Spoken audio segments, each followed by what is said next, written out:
Thank you, devotees from Los Angeles. Seattle would like to add to the 144th Jayanthi celebrations of Bhagavan by continuing to share stories from the cherished memories of Kanakammal and names of Bhagavan. Om Guru Vyom Namaha, The Cherished Memories. 57. The White Peacock. Some devotees believe that Bhagavan was the incarnation of Lord Subramanya. Many incidents in Bhagavan's life seems to substantiate this belief. Lord Muruga's mount is the peacock. Sri Ramanashramam is full of peacocks, and Bhagavan was often surrounded by these beautiful birds. As is usual, Bhagavan was always especially gracious to the peacocks. He always kept some tasty tidbits for them and fed them lovingly whenever they chose to visit him. The ashram peacocks seemed to know that they were specially privileged birds and would strut about as though they owned the place. While Bhagavan was in the Jubilee Hall, the peacocks were very happy because they could approach Bhagavan from any direction at any time. It was a common sight in the ashram for a peacock to pick its way through the crowd of devotees to receive a fruit or nut from Bhagavan's hands. The peacocks were on such intimate terms with Bhagavan that it often seemed like they knew his daily routine perfectly and arranged their own activities accordingly. When Bhagavan went to the cowshed in the morning, a peacock would be waiting for him by the side of the path. When Bhagavan caught sight of the peacock, he would stand still and gaze at the bird. It would also gaze back. After a while, the bird would turn and go away as though satisfied with the meeting. To us, it seemed as though some sublime communication had taken place between Bhagavan and the bird. In 1947, the Maharani of Baroda sent a white peacock to Ramanashramam.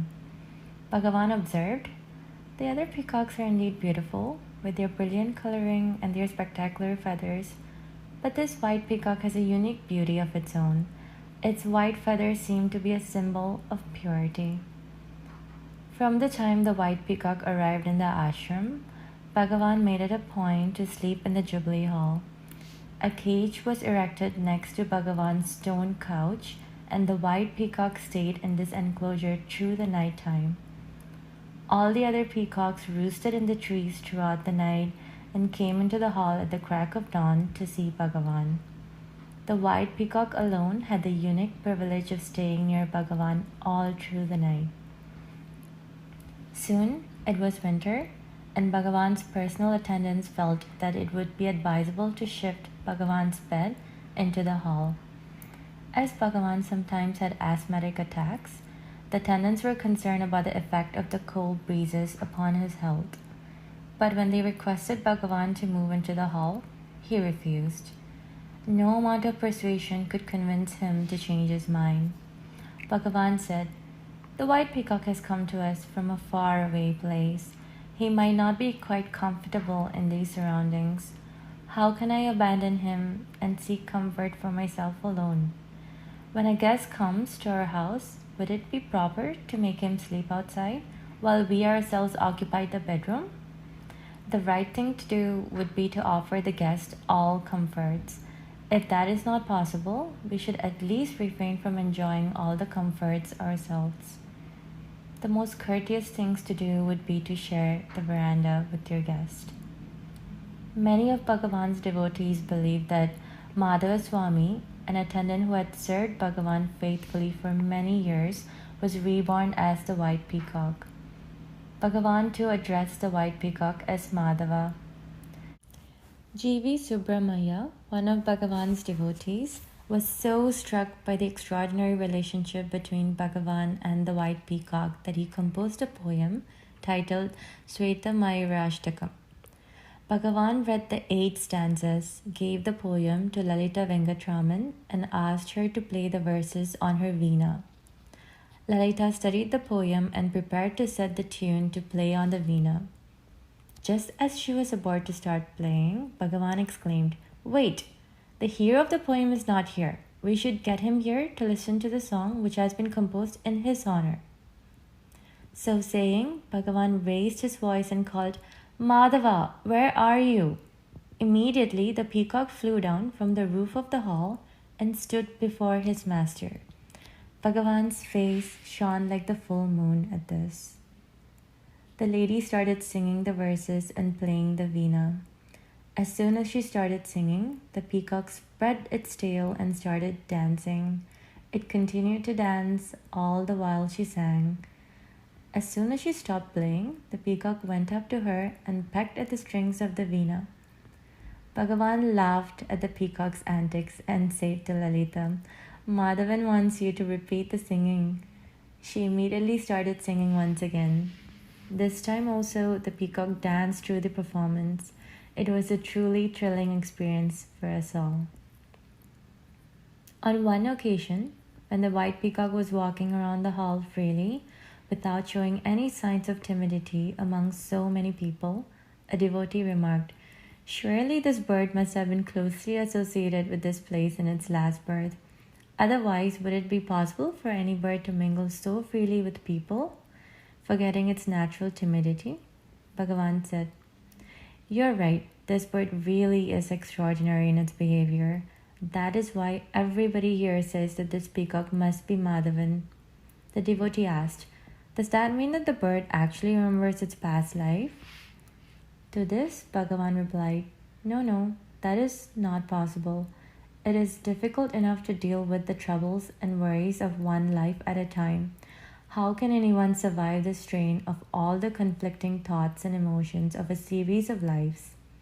It is true that the experiences of each lifetime are determined by the actions performed in previous lives. But nobody remembers the details of his past lives. God, in His mercy, has blessed us with forgetfulness, or Tirobhavam, the divine illusion through concealment. The white peacock's attachment to Bhagavan was certainly remarkable. During the last hours of Bhagavan's life in the body, the peacock sat on the roof of the Nirvana room and rent the air with its plaintive cries. The bird's mournful cries were an expression of its anguish and sorrow, so full of feeling as to melt the hardest heart. Bhagavan often remarked that great souls could appear in our midst in unexpected garbs. If someone was unkind to an animal or a bird, Bhagavan would chide him, saying, One can never tell what kind of a soul inhabits the body of any creature, so it is very important to be courteous and kind to all creatures on this earth. Do not touch those seeds. From a very young age, my uncle's son Radha showed interest in spiritual matters. In his childhood, Radha used to accompany his father to Ramanashramam almost every day. He developed a great love for Bhagavan, and Bhagavan was especially gracious to the little boy. During the Skandasramam period, Radha would rush up the hill every evening after school. He bought a flask of coffee with him and would invariably reach the Skandasramam by 5 o'clock. He would return home only after dark. He used to converse freely with Bhagavan and would insist upon staying close to Bhagavan all the time. After he finished school, Radha went to Madras and joined the Christian college. During those years, he kept up a regular correspondence with Bhagavan. All his holidays were spent in Ramanashramam with Bhagavan.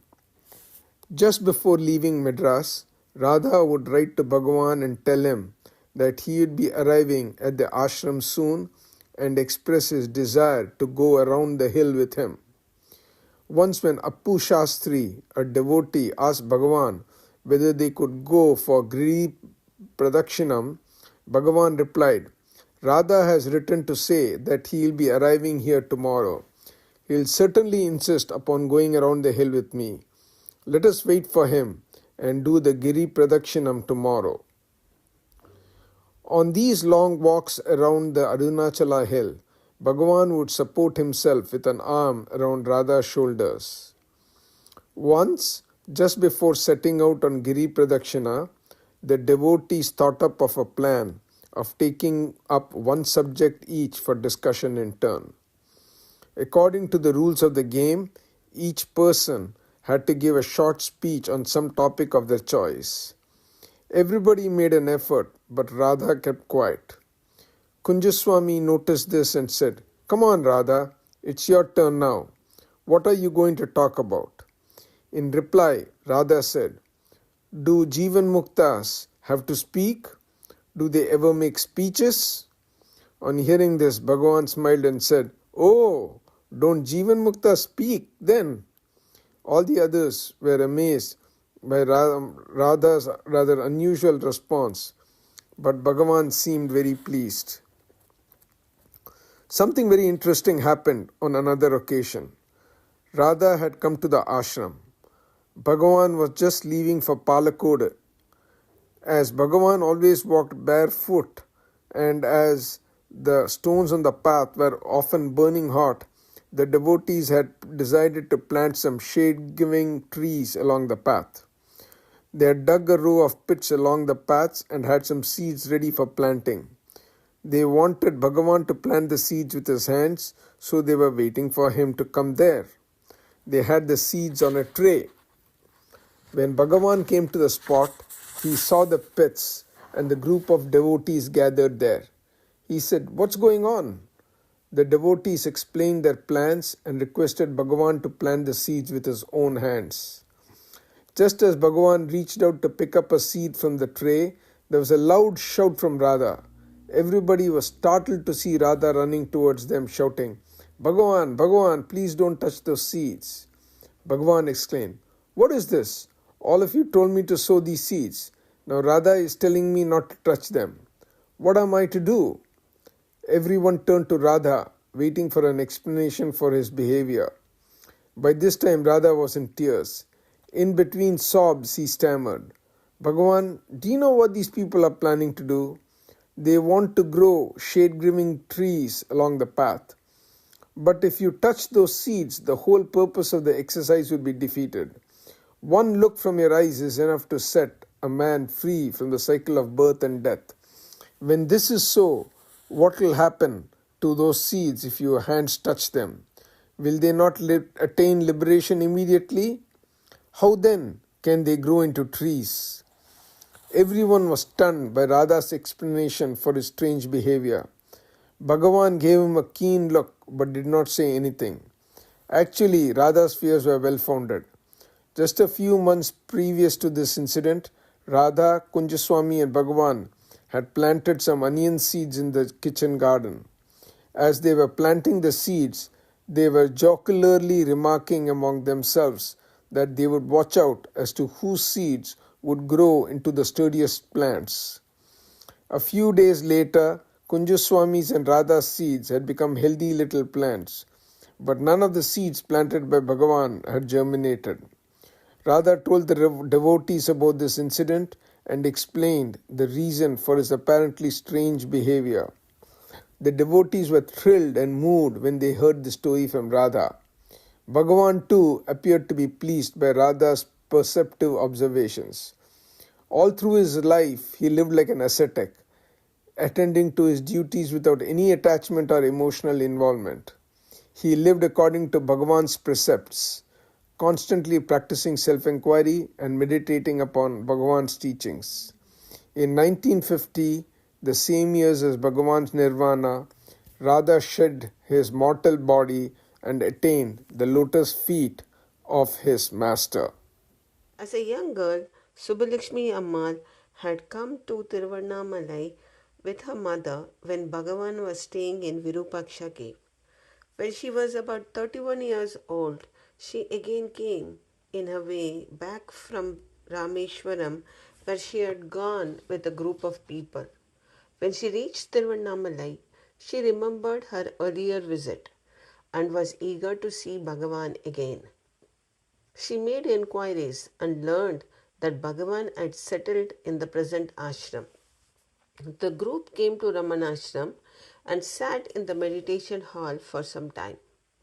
Then they all took leave of Bhagavan and proceeded on their pilgrimage. On a third visit, She stayed in Bhagavan's presence for half a day and did Giri Pradakshinam before leaving for Kalahasti. That night she dreamt that a priest of her acquaintance came to her and told her, Tiruvannamalai is the right place for you. Bhagavan Sri Ramana, the Omniscient One, will show you the way to liberation. Go to him and surrender. She felt that the dream was a message from God. So she came back to Tiruvannamalai and took a house for rent. Now it was possible for her to visit Ramanashramam regularly. She often discussed her spiritual aspirations with Bhagavan, and he graciously cleared her doubts and guided her. The ashram authorities invited her to come and stay in the ashram, but she was unwilling due to her orthodoxy. Once it so happened that Shantammal was left to manage all the work in the ashram kitchen. At that time, Chinnaswamy requested Subbalakshmi Ammal to help out. Subbalakshmi Ammal readily agreed and was amply rewarded for her generosity because Bhagavan spent a lot of time guiding and advising those in the kitchen. Subbalakshmi Ammal was an avid reader.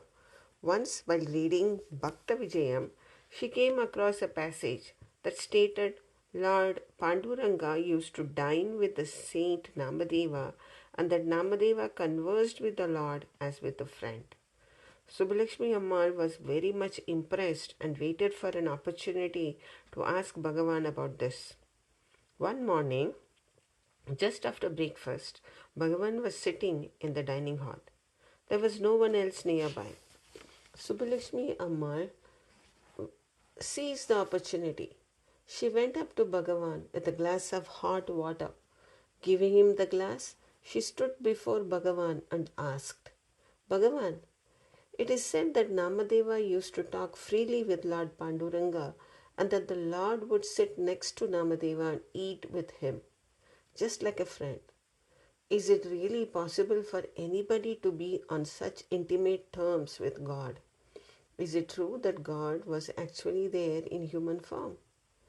Bhagavan looked at her and said, Yes, that's what is written in the book. And whatever the book says is as true as the fact that you and I are now here and conversing with each other. If this is real, then the statements made in the book are real too. If this is unreal, then the claims made in the book are also unreal. Everything depends upon the imagination. Once the devotee becomes absorbed in the self, he stops thinking of God as being separate from himself. But until he reaches such a state, one must keep his faith alive. God has to grant the devotees every prayer to coax him to stay on the path of self-realization. Once realization is attained, the devotee loses his sense of individuality and merges with the Supreme Being. Now he knows that everything is but a manifestation of the Self. All her doubts disappeared when she heard Bhagavan's clear and precise explanation. She felt that her mind had gained a greater clarity. Massage that pillar. Venkatratnam was one of Bhagavan's personal attendants. He was a young graduate with quiet, unassuming manners. He was very devoted to Bhagavan. He was a bachelor and had dedicated himself to Bhagavan's service. In those days, visitors took up Bhagavan's time and attention throughout the daytime. All day long, Bhagavan would be engaged in giving darshan to devotees, in clarifying their doubts, and in giving advice on spiritual matters. But the night belonged to Bhagavan's personal attendants. The night times can be considered the precious reward for the attendants' day-long labors. It was during the quiet hours of the late evening that Bhagavan lavished all his attention on his attendants. He would tell them interesting stories of great saints and seers of olden days. He would narrate tales from Periyapuranam, Bhakta Vijayam, etc. Bhagavan had the ability to hold his listeners spellbound. Not only were the descriptions strikingly vivid, Bhagavan would also imitate the words and gestures of characters with his perfection of a gifted actor and mimic. So much so that the listeners found themselves being transported back in time and space, actually living the story that Bhagavan was recounting. Once Bhagavan was in the hall with a small group of devotees around him. The evening meal was over and the ashram was quiet. Venkatratnam sat at Bhagavan's feet and started massaging Bhagavan's legs to relieve the arthritic pain. One of the devotees said to Bhagavan, "We know that Saint Namadeva was very devoted to Lord Pandrinatha, yet Pandrinatha sent him to Jnanadeva for religious instruction. Why is it that the Lord did not directly involve himself with Namadeva's spiritual progress?" In response to the query, Bhagavan told us the following story. One day, Gorakumbha invited Jnanadeva, Namadeva and few other holy men to his house. In the course of the conversation with Gorakumbha, Jnanadeva said, "Sir, you are an expert at pottery work. You can easily differentiate between half-baked pot and the perfectly baked one. Why do not you examine all of us?" Gorakumbha got up and walked along the lines of holy men, tapping each other on the head with his knuckles. At this point, Bhagavan acted out the part of Gorakumbha, miming the gestures of a person tapping and listening, then tapping again on the next head. All the devotees were enthralled. Venkatratnam was as engrossed in the story as the rest of the people. In fact, he was so caught up in the story that he had forgotten he was at Ramanashram and he had been transported into Gorakumbha's house. He was no longer aware of the task he was supposed to be engaged in. Suddenly feeling Bhagavan's eyes upon him, Venkatratnam recalled his surroundings and recollected the fact that he was massaging Bhagavan's legs. When he noticed Bhagavan looking at him, Venkatratnam thought Bhagavan must have been checking to see whether I am paying attention to the story. Bhagavan continued with his narration. Venkatratnam again lost himself in the story. Once more Bhagavan gave Venkatratnam an intent look. The young man was now convinced that he had been shamefully negligent and started pressing Bhagavan's leg with all his strength. Bhagavan went on with his narration but was forced to stop after a little while. He suddenly drew up his legs and said to Venkatratnam, "Look, all that you want is something to press with your hands. Is it not? Go and press that pillar. Massage it to your heart's content." Only then did Venkatratnam realize that he had been doing. In his preoccupation with the story, he had been massaging the same spot, pressing into tender flesh of Bhagavan's calves. As the story became more and more interesting, he had become correspondingly more and more excited, and he had pressed even harder. The pain must have been severe, and that's why Bhagavan had paused in his narration 2 or 3 times and looked at Venkatratnam. But he was so absorbed in the story that he was totally unaware of his own actions. In fact, he has been so distracted that he has been completely misinterpreted Bhagavan's glances. When he realized the extent of his mistake, Venkatratnam was beside himself with remorse. He was thoroughly ashamed of himself. He spent a sleepless night. The next day, Venkatratnam hesitated to go anywhere near Bhagavan. He was afraid that Bhagavan might be displeased with his thoughtless behavior. But the very embodiment of compassion, Bhagavan, could not remain unresponsive to his devotee's heartfelt remorse and regret. Bhagavan himself called Venkatratnam to his side and said to him in gentle voice, "Why are you feeling so bad? There is no need to feel ashamed of yourself. Anyone in your position would have done exactly what you did. Forget it and don't worry." Bhagavan's gentle tone and his understanding words set Venkatratnam's troubled heart at rest. Om Namo Bhagavan Ramanaya, Cherished Memories, Absolute Perfection, Chapter 66. It was festival day and modakams were being prepared in the ashram kitchen. Modakam is a sweet prepared in South India as an offering to Lord Ganesha. On that particular day, Shantamma, Sampurnamma, Shankaramma, Lokamma and some others were engaged in making the modakams. Each of them had a portion of Purnam, jaggery and coconut mixture in a plate, and they were molding the rice flour into cups and filling the cups with Purnam. Each of the ladies worked at her own pace, and so some of them finished their portion of the Purnam faster than the others.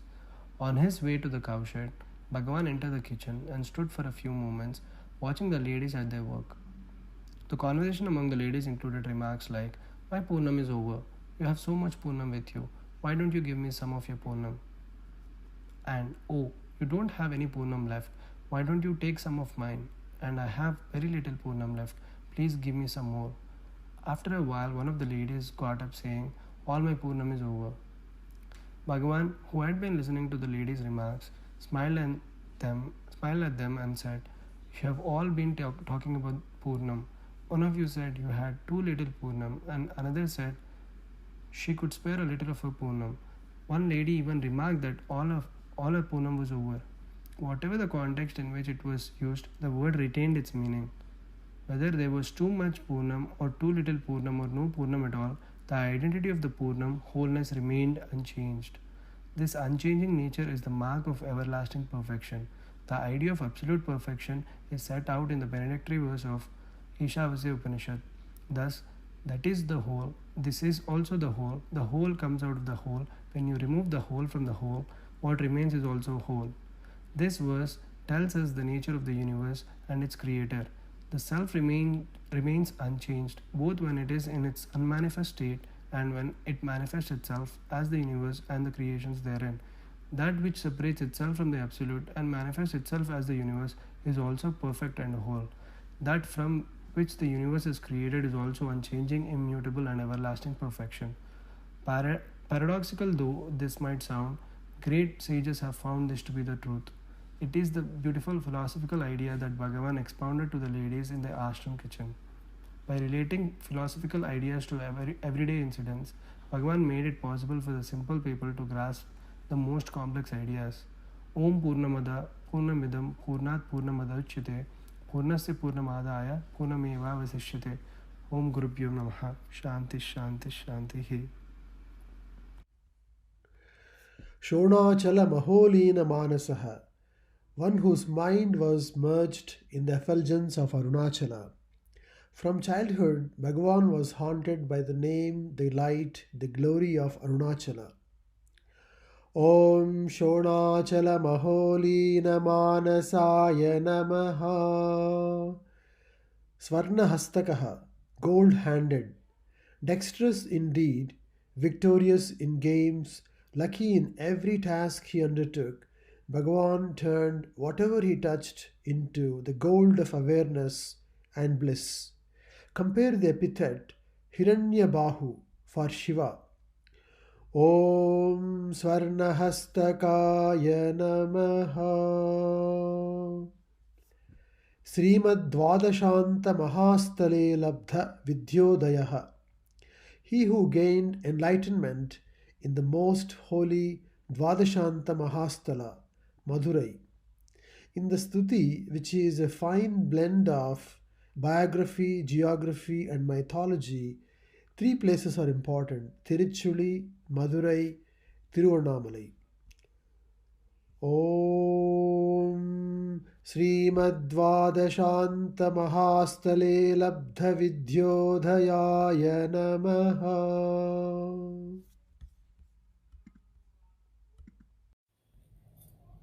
Mahashakti Nipatena Prabuddhaha, one who became self-aware by the grace of the divine power.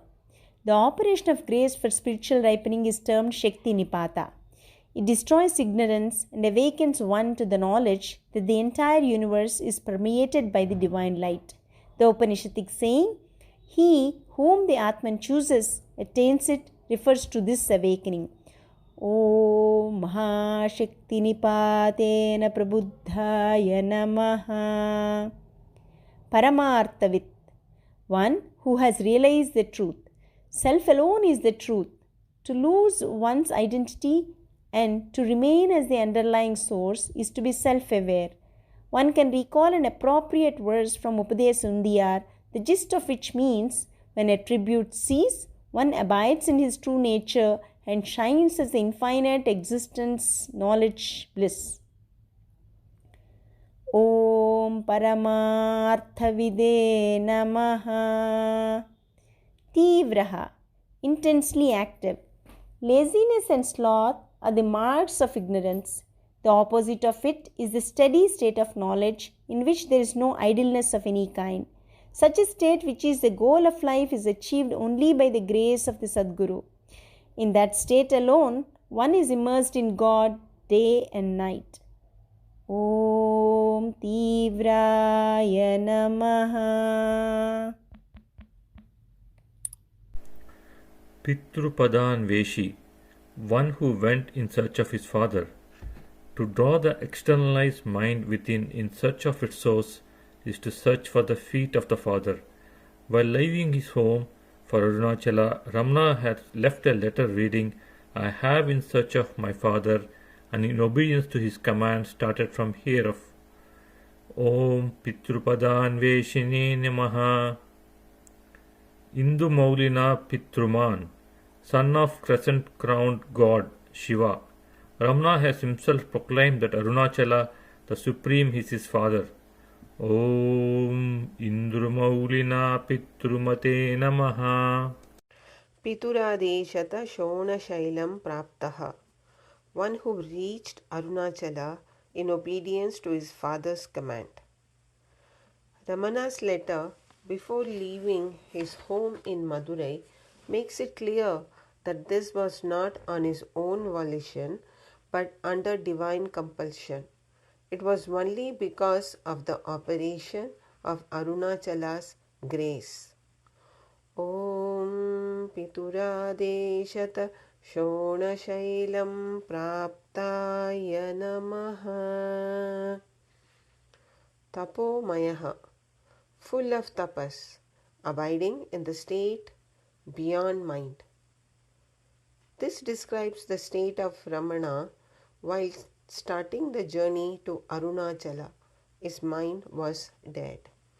Because he remained steadily in that state, he is praised as Tapomayaha.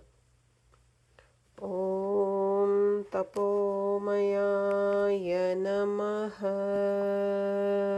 Udasinaha, unconcerned. Ramana was wholly free from the trace of any kind of attachment and was absorbed in the self. This state is termed Summa Irutal in Tamil and Mauna in Sanskrit.